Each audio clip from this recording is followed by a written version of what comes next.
because I think there are two buckets of information that are important about these elections. One of them is that Republicans, there was an opportunity cost to taking the knee to Donald Trump and doing whatever he says. He doesn't know anything about politics, right? He lucked into the presidency because he was famous. But the second thing is that I think it's not just Trump. And that I think that with all of the young voters, these numbers, this is 4 from my director here, 63-35 was the break of 18 to 29-year-old voters. It was catastrophic for Republicans. Even 30 to 44-year-old voters went 51-47. So they were really counting only on voters over 45. And so it's not just the fact that they are telling people not to use drop boxes and not to vote by mail, but they're also telling voters that the most important thing is to be mean to trans kids and not let them play sports. The most important thing is to rip the right to get contraception and abortion away from women, and that owning the libs is actually the most important thing. Clearly, that didn't work with young voters.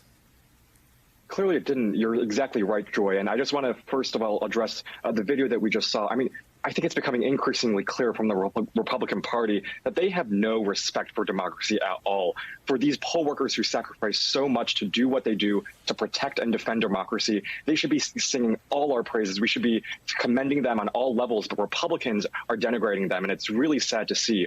On the young voter front, I think it's particularly interesting, and we were talking about Nevada before. One of the things that I'm paying close attention to is going to be that vote among young people in Nevada.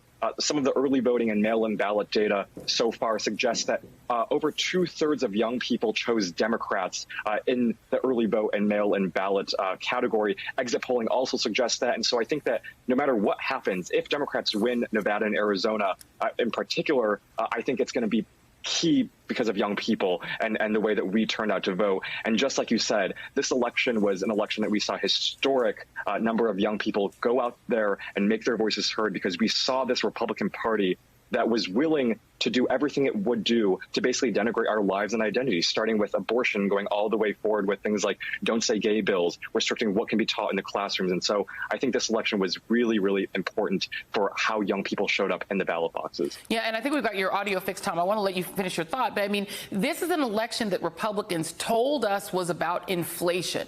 But then their rhetoric was all about what you just heard Victor talk about, right? It was about critical race theory and, you know, trans kids. So it's like they weren't even talking about solutions to the thing they said was the most important. It was just insult comedy. And then it turns out that young voters were like not interested in insult comedy. And Trump, who they're still bowing down to, has spent the last couple of days insulting people, including Asian Americans, by trying to take a shot at Glenn Youngkin. That's what he still thinks that they should do. Your thoughts?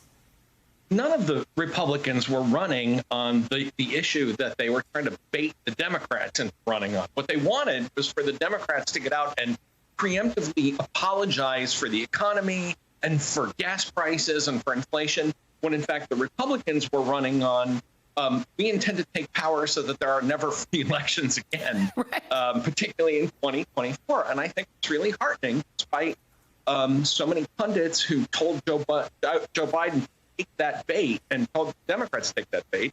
And I'm happy to say I was not one of them. But the president, I think, the guy's been in politics a long time. He knew the voters better than anybody else, and made that close argument to say this is about democracy. And one of the things that I think is really important to note in all this, when all the numbers are flying around, in Arizona, the biggest vote for a Democrat was for the Secretary of State. Yes. And it's interesting to see that voters have taken seriously that secretaries of state legislatures, I mean, they flipped the House of Representatives in Pennsylvania. Yep. That's a big deal. And it shows you that voters were paying attention, that American voters, God bless them, because I was starting to lose my faith. I admit it, I was having those dark moments. But I think, American voters said, inflation sucks. Yeah. Gas is expensive. But I am not going to overthrow constitutional order just because gas is expensive. And you're seeing that all across the country with secretaries of state, legislative elections, and so on. Yep. No, I mean, American voters are pretty smart. They understand inflation is a global issue, and having Hunter Biden hearings and owning the libs ain't going to do nothing about it. And by the way, young voters, and we're going to have you guys both back on, but Victor Shi, warn all your fellow young voters that now that they've seen these numbers, they're going to come after every way young people vote. The next thing they're going to try to do, because they went after the ways that black people vote, early voting, et cetera, they're coming for every way that young people vote because they know young people ain't with them.